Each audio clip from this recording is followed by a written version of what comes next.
Cashflow Diary Podcast, episode 289.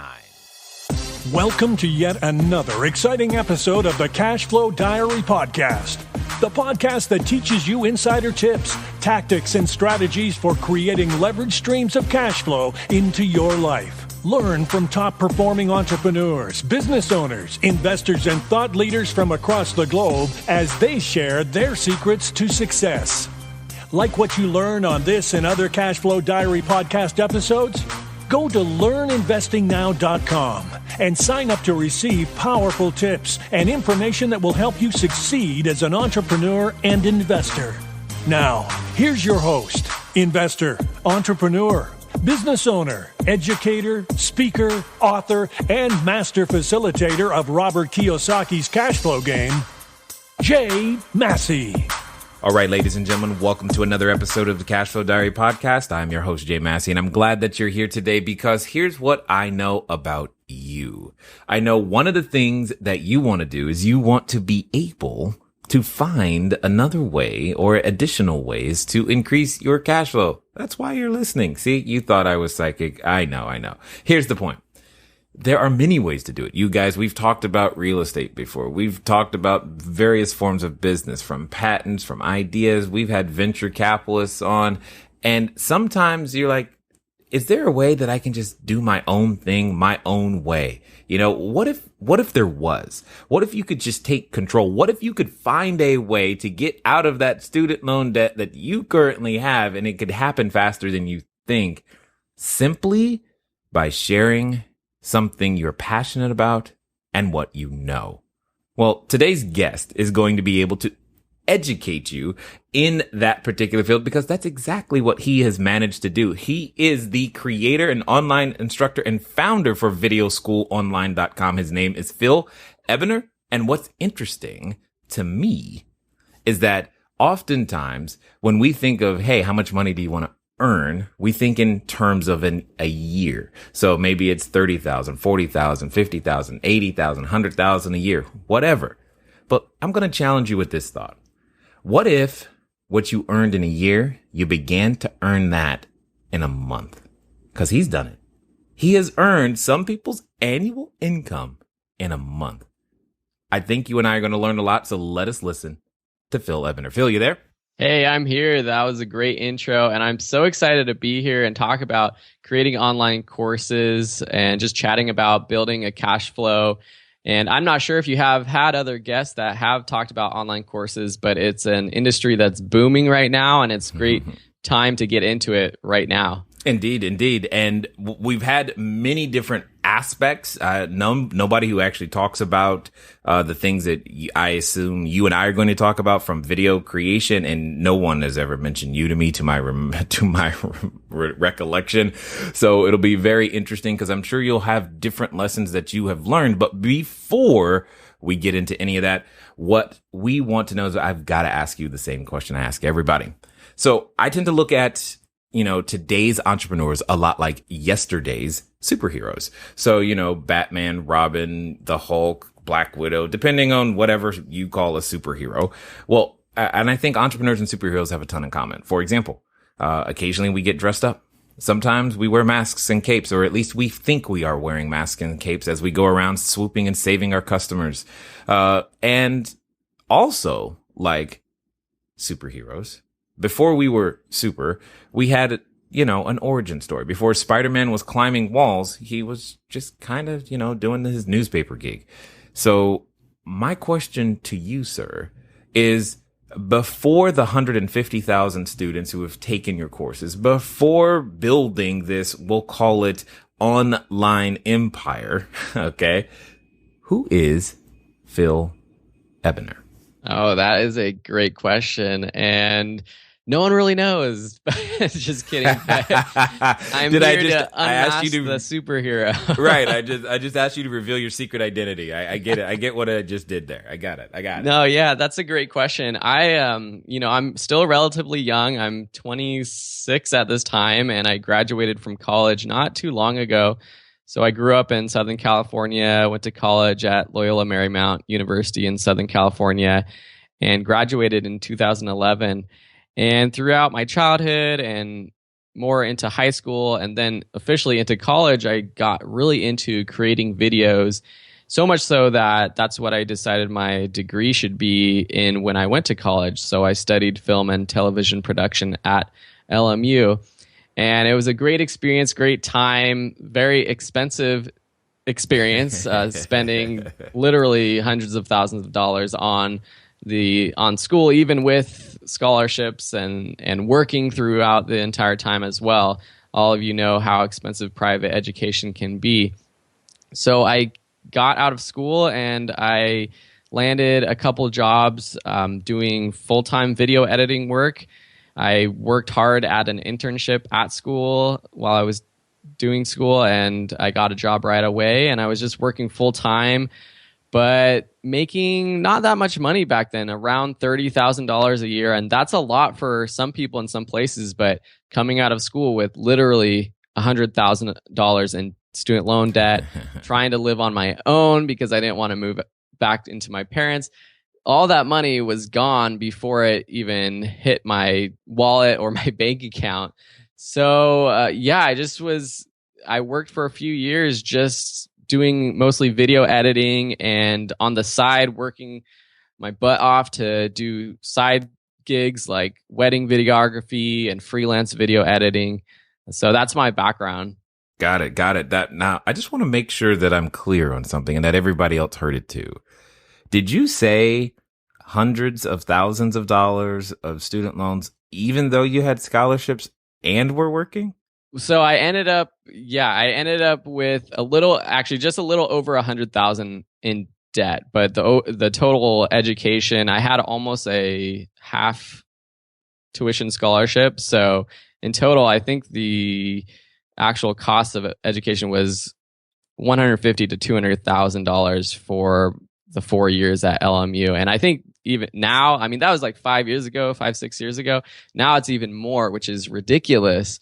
So, and my parents weren't really able to help pay for it. And I went into school not knowing I graduated from high school being 17 years old, not knowing what it really was to take on a loan like that. It was like, no one told me when I graduated how hard that would be for me every day waking up after I graduated feeling like I had a 10-ton elephant on my chest of debt just sitting there, and I wasn't even chipping at it. You know, I couldn't pay it off. I was just barely making the interest payments, if that. So yeah, it's crazy. Well, what's interesting about this, Phil, I think you were, and here's what I will say, because I say the same thing for my story. I believe you were gifted a lesson earlier that most people learn later. I'm willing to bet that many people listening right now said to themselves, like I did, well, at least you learned that at 26 as opposed to 46. Yeah. And you've been able to pivot and change some things there. So tell me, how do you go from, because again, most people go to school, get good grades, go to the college, do their thing. They're thinking, hey, I need to get a job. Now you've got one, but yet you managed to develop the courage to go, you know what?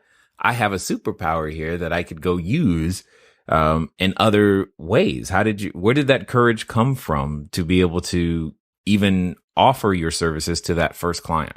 Yeah, that's a really great question. And I don't know if it was so much of courage or just dissatisfaction with sitting at a desk from 8 in the morning to 6 p.m. and having a boss tell me what to do. And I was working jobs that I actually liked. I was making videos. I was doing video editing. That's what I studied. That's what I was passionate about. But like all probably entrepreneurs can agree, when you're doing work for someone else, even if it's something that you enjoy doing, it still doesn't give you the satisfaction that it does when you're doing it for yourself. And so even though I was working those jobs, I had this itch to do something on my own. And it wasn't until it was about 3 or 4 years after graduation, and I was working at a school actually in their communications department. And we were building an online library of educational videos for this college. And so I was researching a lot of different websites and seeing what was out there in terms of online education. And I found this site called Udemy.com where anyone could put together a course. You didn't have to have a credential or anything like that. You just put together a video-based course and you could sell it. And this was the first time I even heard of this idea that anyone could create an online course. And it was its own marketplace. And at that moment, I thought, hey, I could try this. I know how to create videos. I do video editing. That's maybe what I should teach. I think a lot of other people would be interested in learning video editing. So I spent about a month creating my first course. I put it online. I sent free coupons out to all my friends and family. I didn't have a website or any sort of social media presence or anything at that time. So I didn't really have much more anyone else to send it to other than that.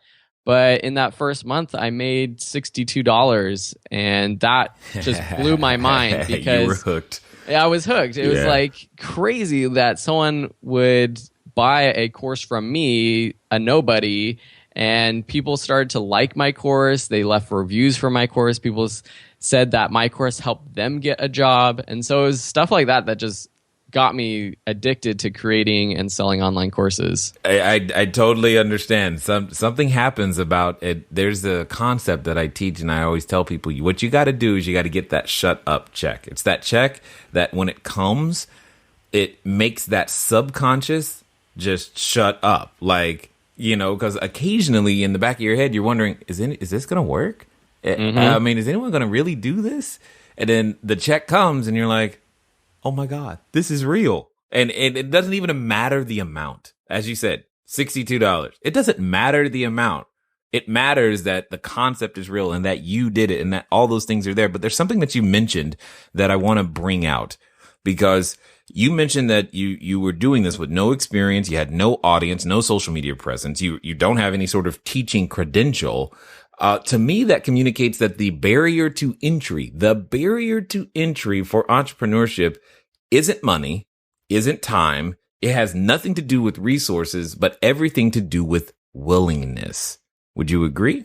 I would completely agree, especially at that time when I was starting to create online courses. The quality of courses overall wasn't that great. So literally, if you had a computer and you could design some sort of PowerPoint using free software like Google Documents, or if you had PowerPoint, you could create an online course.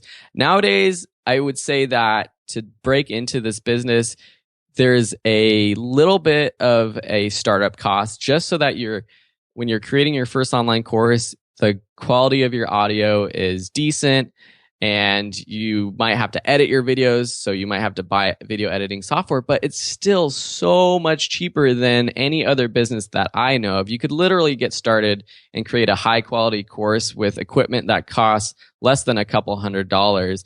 And I don't know any business that you could start for a couple $100 nowadays. And when I look at my business expenses and income for the year, for the past few years, the expenses are literally maybe 2 to 5% of or like there's a 2 to 100 ratio of like how much income I'm bringing in versus my expenses. And sometimes my accountant is literally like, you need to spend more money because you are making so much money now and you don't have any expenses. It's crazy.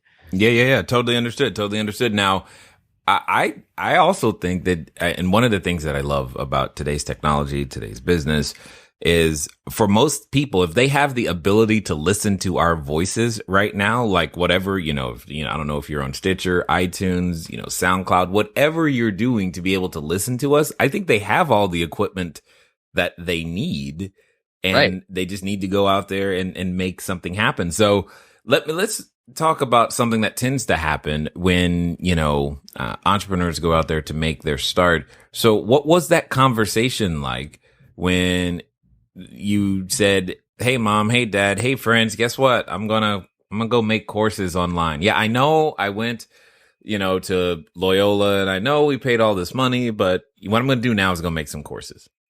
Yeah, that's definitely a conversation I had to have with my wife, who at the time when I was starting this, she was just my girlfriend then. And Even when I was between jobs and just freelancing, which was what a lot of my friends were doing in the film and television world, it was still stressful for her. It was stressful for me to know, or to not know if a paycheck was coming the next 2 weeks or a month. And for me, it was really hard. It was hard for me to do this and commit to this because I did have that fear that, oh, it's not going to work out. It's not going to work out. This isn't going to last forever. And I think I have a little bit of that fear, which drives me to work even harder, which is good. But it took 2.5 years of creating and building online courses, building my website, building an audience to the point where I was actually making more money doing my online courses than I was making at my full-time job, because this whole time I actually held full-time jobs and I was just doing this at night. I literally was going home every night, and I say this to a lot of people. When I was starting, I was so cheap and I was paying off all these loans and I didn't have that much money that I didn't have internet at my apartment that I was renting. So I would go home, I would record my videos, edit them, and then I would go into the office, and in the morning before work, I would upload all my content using the internet at my job.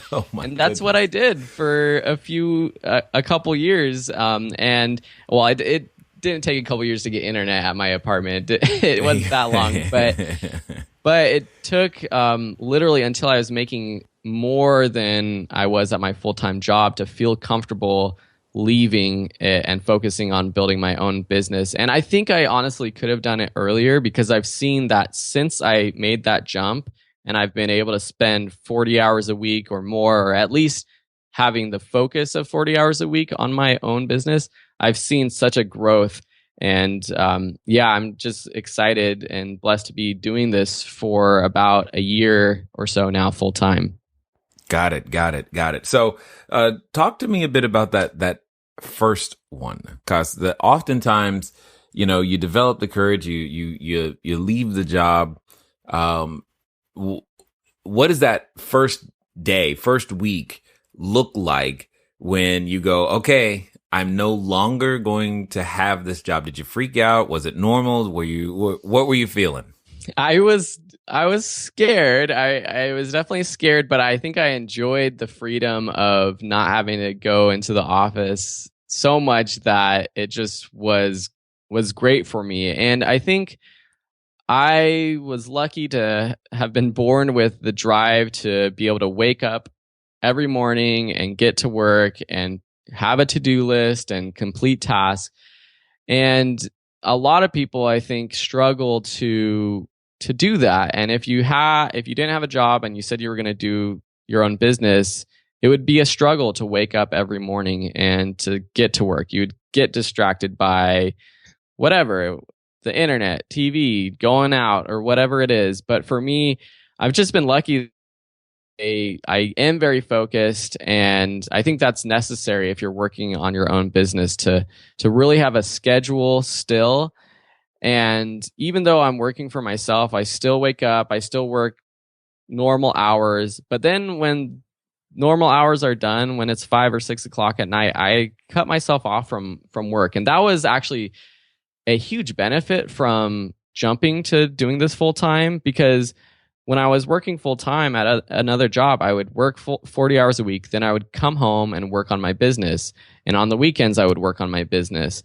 And so when I started doing my own business full time, I could literally just shut off work at 5 or 6 o'clock at night and on the weekends to enjoy life a little bit more. And so I felt like I actually have more freedom and I've been more productive than I've ever been before. But that's not to say that it wasn't scary. And there are days when I procrastinate, but that's the benefit of doing your own business. It's okay to take off a day here or there, to get off early on Friday and not have to ask the boss about it.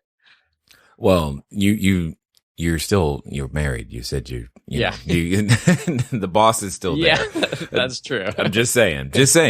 And now with all of this going on, for those who might not know, because you mentioned the name of Udemy, some people may not know what that is and how that has played a role in making your business be successful. Could you explain a little bit about, what Udemy is, and more importantly, what the company was able to help you to do, and what they would be able to help anyone to do, really, should they be willing to follow a similar path? Okay, as you guys know, you've heard me say it before, and you're hearing yet another example. Businesses are built on systems. Systems can be duplicated, replicated, and most importantly, automated. And what it comes down to is that when you get your systems together, you have the ability to deliver value to many, did I say many? Different individuals. And most importantly, when you do that, they reward you with things called certificates of appreciation, also known as currency or cash. Keep listening for more of the systems that every business owner has access to. Yeah, definitely. And Udemy.com is right now the biggest player in this industry of people selling online courses. But there are other big players that are there, and I'll just name a couple of them. And the way that it works, though, is pretty similar across the board. Skillshare.com is a new one. Stack Social sells a lot of digital products, but they also have online courses in their digital bundles.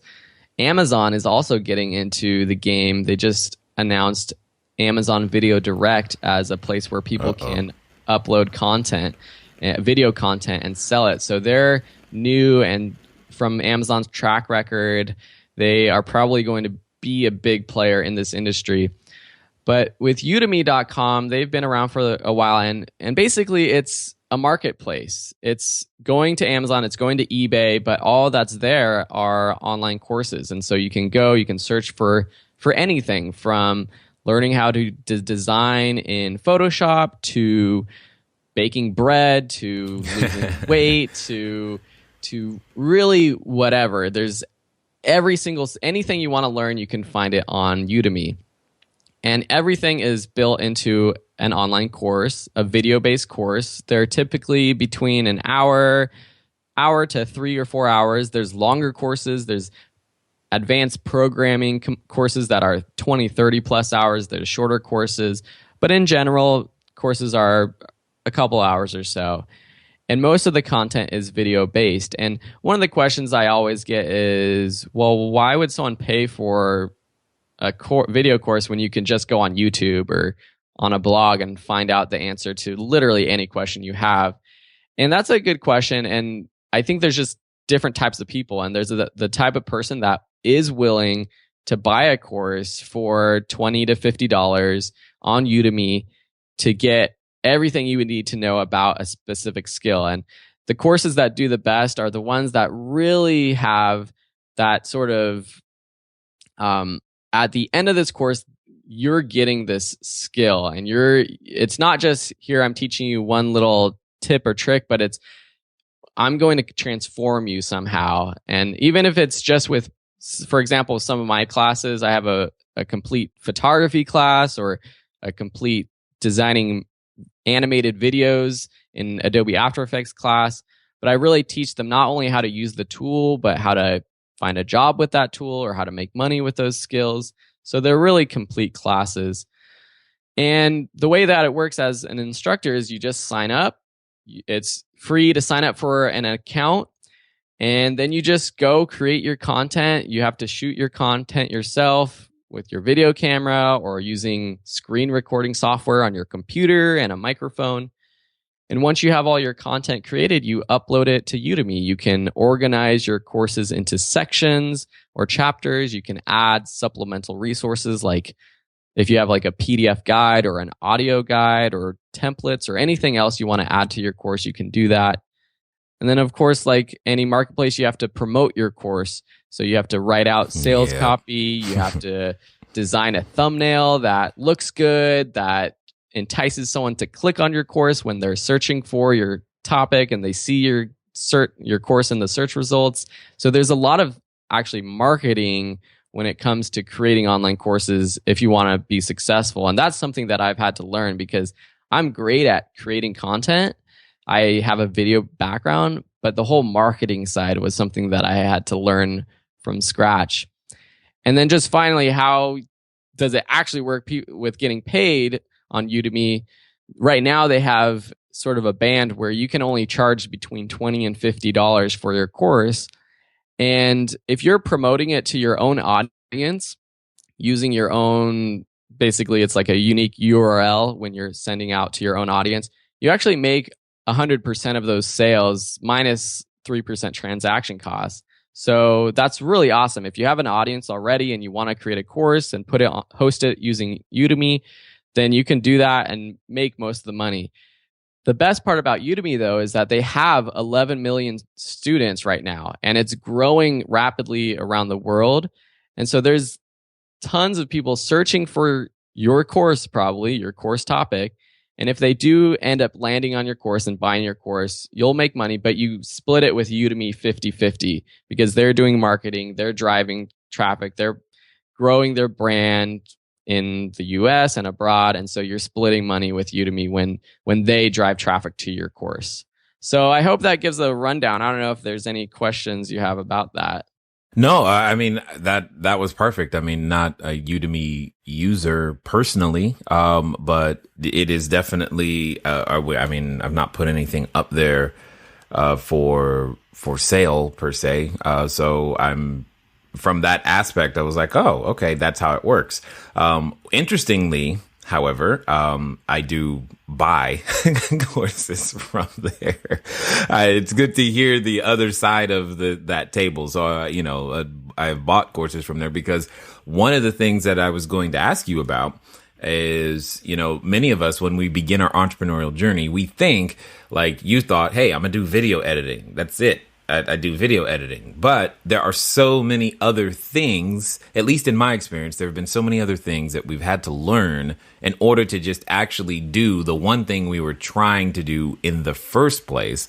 And I was curious if you would share if you've had that experience, and if so, what were some of those things that you're like, wow, I didn't know that my decision to do this meant I'd have to learn this and have to do this. What were some of those things? Yeah, that's so true. And so I started out teaching video editing, but after I taught that course, I got addicted and I was like, oh, I need to create more courses. And so I thought, well, I'm actually pretty good at Photoshop, at designing things, because I have to do that for some of my video projects. So why don't I teach a little course on how to use Photoshop? And then photography is really related to video creation, and I've always been in love with photography. So it's like, why not do a photography course? Or like I was doing wedding videography, and that's like a specific skill set in the world of video. So why don't I teach a wedding videography course? And then of course, after doing these and selling these courses for a couple years, I had learned so much about creating online courses, building my own website, building an audience to sell online courses, that I sort of did start to get into teaching other people how to teach online, how to build an email list, how to build a website, how to do all of that side of the things too. So I still, most of my income, which I actually appreciate, comes from my, what I'll call like my hardcore skill set courses of video editing, motion graphics, photography. But a portion of my income does come from teaching others how to build an online course business or to build a marketing channels and do email marketing and those things as well. Well, the funny thing is to me is the fact that you and I, we share a lot in common in the sense of how we've gotten to doing the things that we do. I started the core skill of just doing real estate, just like you were doing the core skill of doing video editing. And then that turned into, hey, I can share this information with other people. Okay, cool. Which is now turning into, people have started asking me, can you help me build my platform? Can you help me do my marketing? Can you help me do that? So that it seems to be a very, very common theme that I found to be very, very true. So with that being the case, let me ask you this. How important do you think it is for an entrepreneur to be flexible? So important. so important to know which direction you want to go in. I think if I stuck with video editing and I was like, that's only what I'm going to teach because that's only what I feel confident teaching, I wouldn't be here today talking to you and I wouldn't be doing this full time. But I was flexible, and I was flexible in the sense that I accepted that even if I wasn't the ultimate guru, the top expert, that I could still teach other people skills in different areas. And that's what's great about online courses, and specifically with Udemy. You can teach a skill even if you don't have a degree in it, even if you're not the ultimate guru. And students actually appreciate that more when you have real world experience. And I know this from my own experience going to college and being taught by film instructors who hadn't made films for decades and weren't really in the industry. And I always wondered, man, like, these people are teaching me these skills, but they're not even viable anymore. And I don't even know if they know what they're talking about anymore. And so having those real world skills are much more valid than just a degree. Of course, having a degree, you do have to have experience in what you're teaching, but it's a low entry to teaching. And as long as you know more than the people that you're teaching, that's really all that matters, because people enjoy different types of instruction. And while my courses, I think, are pretty good for a lot of people, some people don't like my instruction. I do get bad reviews on my courses. I get a lot of good reviews, but I also get a lot of bad reviews as well. And so people just like different types of instruction. And some people will want to learn from the ultimate guru, but some people will want to learn from just the guy next door who actually does it in the real world. Indeed. Well, and one of the other things that I've found to be true about creating content and sharing it, and yes, can you go, people, because I get the same thing, I can just go look it up. Yes, you can, and by all means, go look it up. It's not that there's a shortage of knowledge available. However, what you keep hinting at, Phil, is there's additional experience and, dare I say, wisdom that you've gained from using these softwares in various different ways. And most importantly, something you said that I hope many people picked up is that you're able to not just tell you how to use this software, but how to use the software to achieve a specific result, like get hired by somebody. Those are things that you typically may not find as easily online in terms of strategies or best strategies. So, to actually make additional income. They might not, those are the things that you can't just type that into Google. Best strategy for using Photoshop to make $100,000 this year. Right. And yeah, no, totally. And some people will try to teach that on YouTube or whatever. And making money doesn't always have to be the ultimate goal. Right. It's a great way to promote a course, because people do like to buy courses that help them make more money or to advance their career. But it could be as simple as learn photography so that your travel photos are the best that you've ever taken. Dude, hold on. You did not just say that. Yeah. Okay. Sorry. You don't know this about me, Phil, but that's you just hit a hot button, because that's exactly what I did a couple years ago. Uh-huh. I called myself retired for a while because I only had about 117 houses and units at the time. Oh my gosh. And I said, okay, let's try this retirement thing. And I picked up a camera. And then I got frustrated because I started with an iPhone, and I was frustrated because it didn't work out quite right. And then I was trying to take pictures of my kids who move quickly in the shutter speed. Mm-hmm. It just did not go well.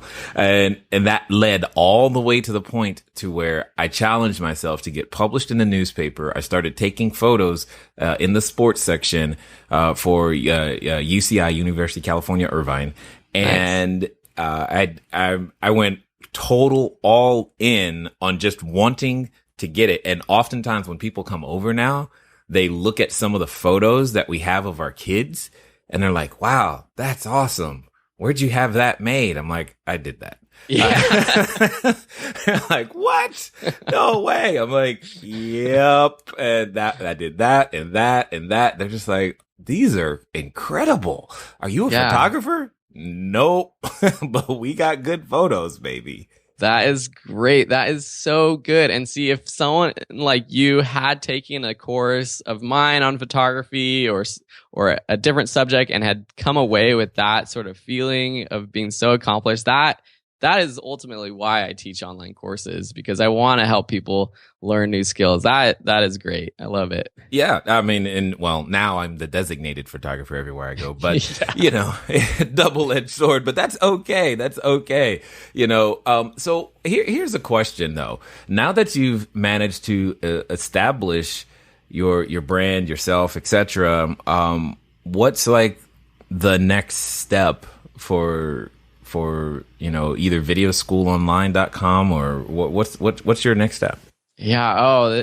It's right now the world of online education is changing rapidly. It's growing rapidly, and I'm loving it so much. And I just want to make sure that this continues to grow and my business continues to grow. To be completely honest, platforms like Udemy have changed rules. I mentioned earlier that you can charge between $20 and $50 for a course now. But just a few months ago, you could charge anywhere between $10 and $300. And so one thing that I've learned as an online course creator is that you have to be flexible, like you said, about just where you sell your online content and how you sell your online content. So I'm not settled right now with just having my online courses being on Udemy or all the other platforms. I want to make sure that this lasts a while longer.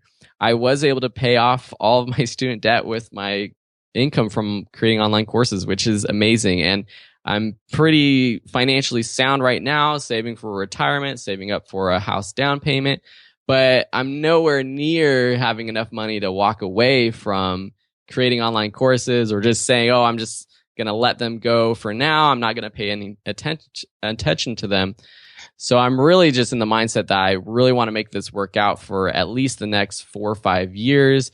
Who knows how long this world is going to stay around with online education, or if it's going to stay viable for someone like me to continue doing this full time.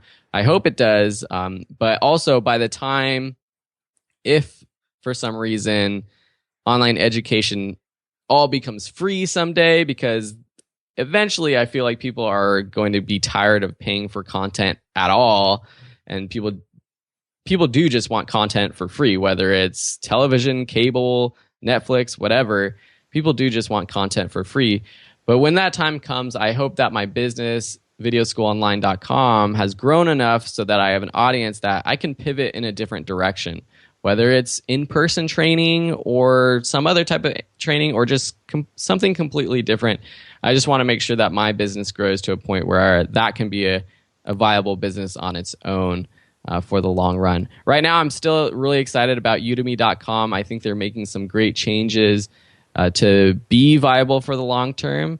And yeah, I'm just excited to see where this goes over the next few years. Indeed. So, in fact, something just occurred to me. There's probably more than one person who's at this point interested in more about, you know, what you're doing. They probably want to follow up with you, etc. What's going to be the best way for them to connect with you? Everything that I do is hubbed at videoschoolonline.com. I post a lot of YouTube videos, sort of behind the scenes videos about what I'm doing. I'll post blog articles about what I do. And so you can find those at videoschoolonline.com, or just search for Video School Online on YouTube or Facebook, and you can find my social media channels there. And I'll keep everyone up to date at that place. Excellent. So as we wind down here, I've got a final question for you, because it'll be interesting to hear your answer. There's more than one person, I'm assuming, who's listening right now who, you know, let's say, for example, that they're standing in front of the superhero outfit store. They are ready to take on this entrepreneurship thing. They think, okay, I'm going to pick out my cape. I'm going to get some tights. I am ready to make this thing happen and tell the world I have arrived, and, you know, hear me roar, all that. However, in the back of their head, Phil, they've got that voice. And I know you know that voice because you've done battle with that voice. You woke up with that voice screaming at times, and sometimes it won't let you fall asleep. And you're wondering, or they're wondering, is it going to work? Or can I do it? Who am I to even do anything and ask people for money? Yet, you've conquered that voice, Phil. So my question to you would simply be, if you knew in the next 48 to 72 hours that whatever you were about to say, they would actually do, they're actually going to follow through and do it, what would you say to that person who's experiencing that right now? Great. Get a camera, whatever it is. It's your webcam on your computer, it's your smartphone camera, whatever it is. Get a camera, set it up. If you have family around or friends around, it might be a little bit embarrassing. So ask them to get away for a few minutes and just record yourself talking about something you love. Whatever skill it is you have, whether it's something that you do at your job, a hobby of yours, whatever you're passionate about, just talk to the camera and see if you like doing it. Everyone asks me, what should the first course that I teach be? Everyone's interested in making money with online courses, but I always tell people, just teach something that you love first. Even if it's something like what I've taught, which is how to brew beer, how baseball works, Nice. Just fun topics that I know aren't going to make a lot of money, but just fun topics to see if you even like doing this. Because if you don't like doing this, if you don't like creating videos and trying to sell them online, then there's other ways that you can make money. So you really have to enjoy doing it. So right now, just find something that you enjoy talking about, turn on the camera, start talking about it, and practice. And from there, if you enjoy it, that's when you can get serious and actually start to build an actual online course with an outline and structures and everything like that. But just see if you like it first. Right? Before you open up that can of worms, just take a taste. I totally hear you. 100% agreed. One of the things I want to say is just thanks. Thanks for taking the time. Thanks for being who you are. Thanks for actually caring enough to say that, look, start with something that you like. Don't let it be about the money, because it will make a difference in the long term, sir. So again, thanks for being here and sharing your information, your knowledge, your wisdom, and experience with us here at the Cashflow Diary. Thanks so much for having me. It's been a pleasure.